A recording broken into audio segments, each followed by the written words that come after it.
to JHS Weekly. I'm Liberty Wright. And I'm Amy Amadon. Last week was Election Day, and Student Council hosted a mock election using the Jasper County ballot. JHD's Garrett Camp takes us to the black box to show us why your vote matters. Students packed into the black box to participate in a school-wide mock election. The election was organized by the Student Council, and Student Council person Teddy Miller explains why voting is important. Since most students will obviously stay in the United States, and when they're adults, they need to know how the voting process works and how actual ballots will look. And we're giving them a chance to know that before they turn 18. Student Council also believes that being educated in current United States politics is important for the students. Politics is the foundation of our country. In my opinion, it's one of the most important things that we can learn about, and it's very important to be well educated and to do your own research. Nearly 60% of the high school population voted in the mock election, and Junior Alder Garnall being one of them. I believe that as an American citizen, I'm very lucky. Not necessarily obligated, but I take it as a privilege to be able to vote and pitch in who I think candidates should represent me in the Republican government we have in the United States. I feel very fortunate that I do not live in an autocracy where I have no say. When the results came in, Donald Trump won the presidential election from students with 58% to Kamala Harris's 34% of the vote. Even though your vote may seem minuscule, it does mean a lot in the long run. Reporting for JHD, I'm Garrett Camp. Sophomore students were taken on a tour through Franklin Technology Center in the hopes of signing up for their future classes. I tagged along to see what the FTC has to offer. Sophomore Shiloh Gilbert is already planning her junior year, and it includes a lot of time at FTC. She says this tour helped her plan her future. I think it's really important for kids to come because they have a chance to learn about what the FTC program is and what it has to offer for them.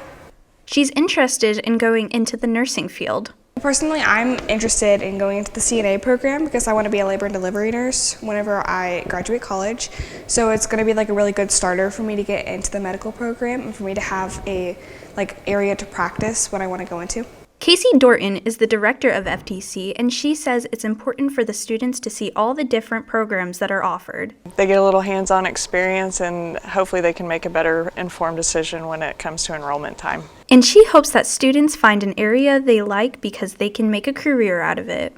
Our goal for the FTC tours is just to kind of give kids an idea of the opportunities available to them, and kind of let them know that they can either take one of our programs and they can get dual credit from it, or they can get industry recognized credential. Kids in FTC get multiple different career paths, like auto tech and construction and intro to medical science.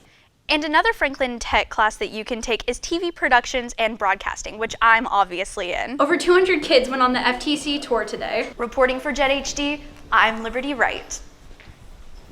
Many of the students did sign up for the classes next year, and they have some cool hands-on experience ahead of them. JHD photojournalist Zane Tabia shows us even more of the FTC tour and the cool things they have ahead of them.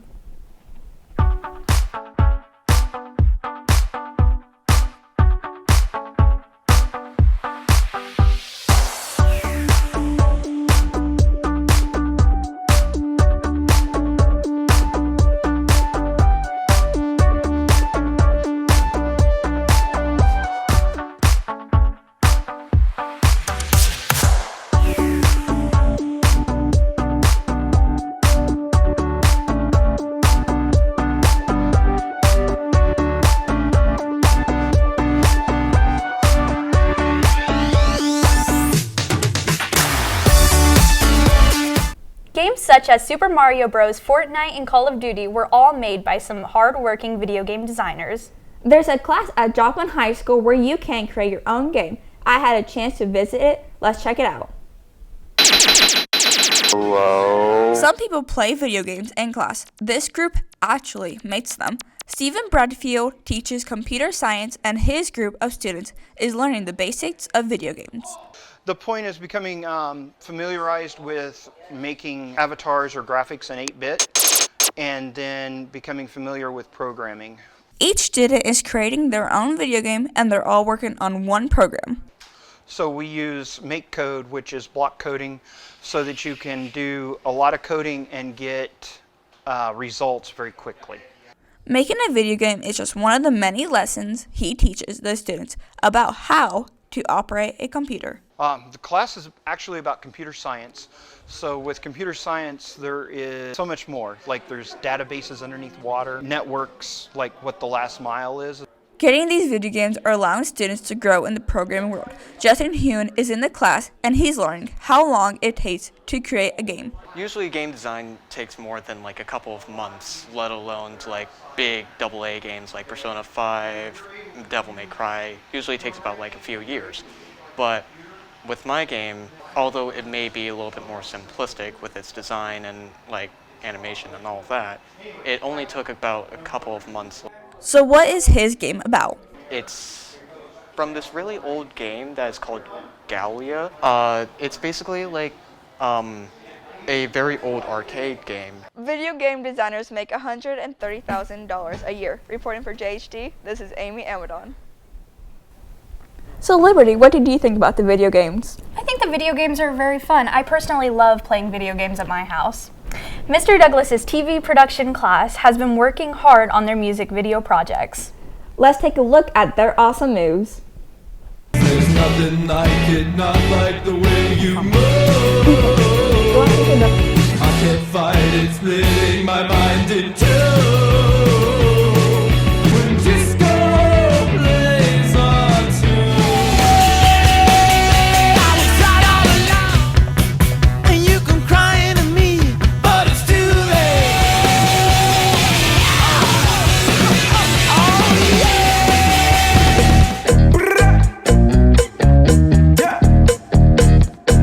Hey, what are you hiding? What you doing when you gon' collide? Will you be tonight? That's the question.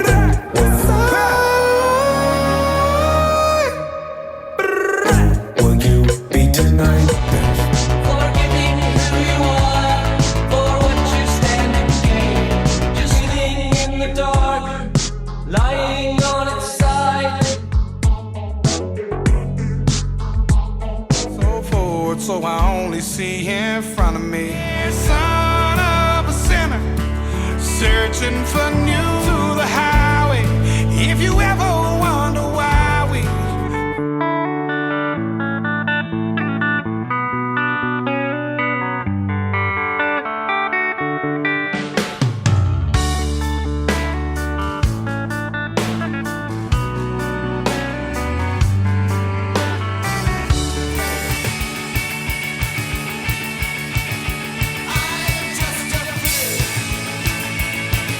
between my collar and jaw.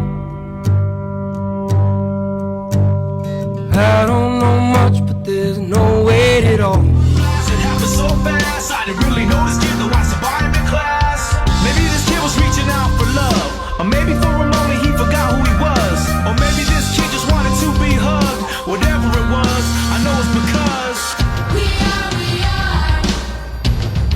the youth of the nation. we got elementary turbo feeders, toilet seats, electric heaters, trash compactors, users, tractors, terrorizing water meters, walkie-talkies, copper wires, safety goggles, radio tires, BB pellets, rubber mallets, fans and dehumidifiers, picture hangers, paper cutters, waffle irons, window shutters, paint removers, window louvers, masking tape and plastic gutters, kitchen faucets, folding tables, weather stripping, jumper cables, hooks and tackle, ground spackle, power fonders, spoons and ladles, exercise for fumigation, high performance lubrication, metal roofing, waterproofing, multi-purpose insulation, air compressors, rest connectors, wrecking chisels, smoke detectors, higher gauges, sensor cages, thermostats and bug deflectors, trailer machine magnetizers, automatic circumcisers, tennis rackets, angle brackets, Duracells and energizers, soffit metal circuit breakers, vacuum cleaners, coffee makers, calculators, generators, matching salt and pepper shakers. I can't wait, no, I can't wait. The water, at first you were my father, now I love you like a brother.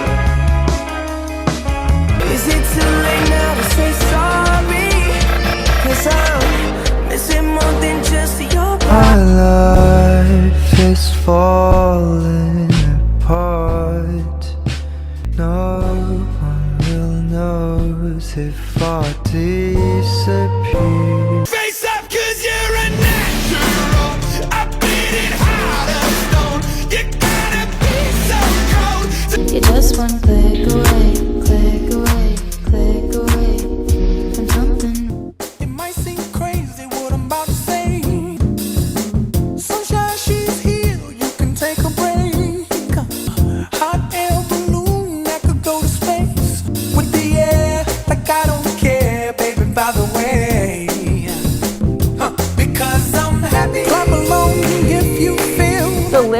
I think we should have been dancing in those videos.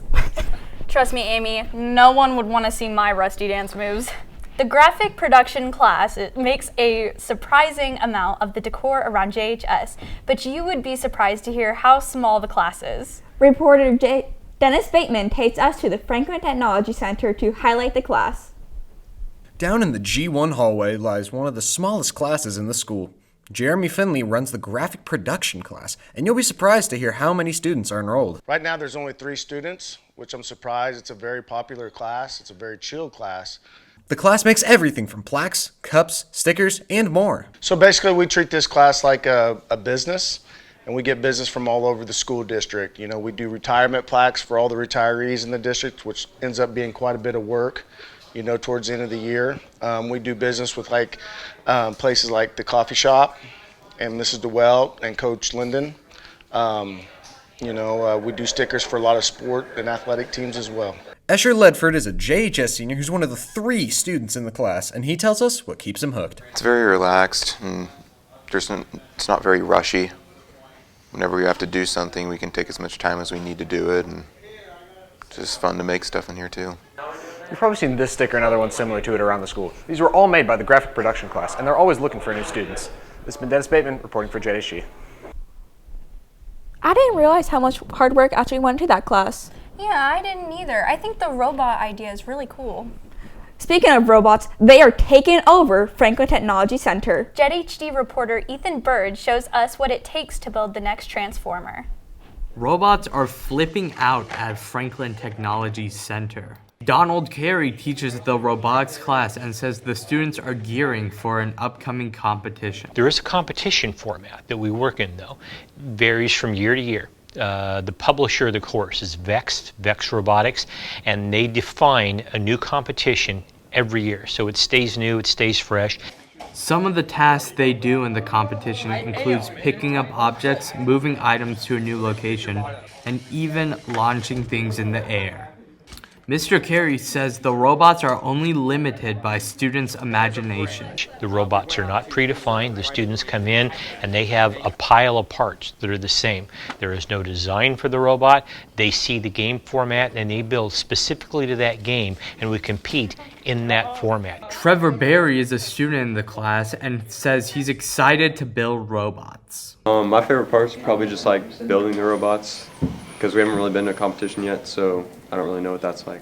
Landon Brummett is also in the class and says he enjoys the design process. About this class specifically, it's designing the robots, and later, once we start getting into more competition part of it, it's going to be driving around and seeing how well our robots do.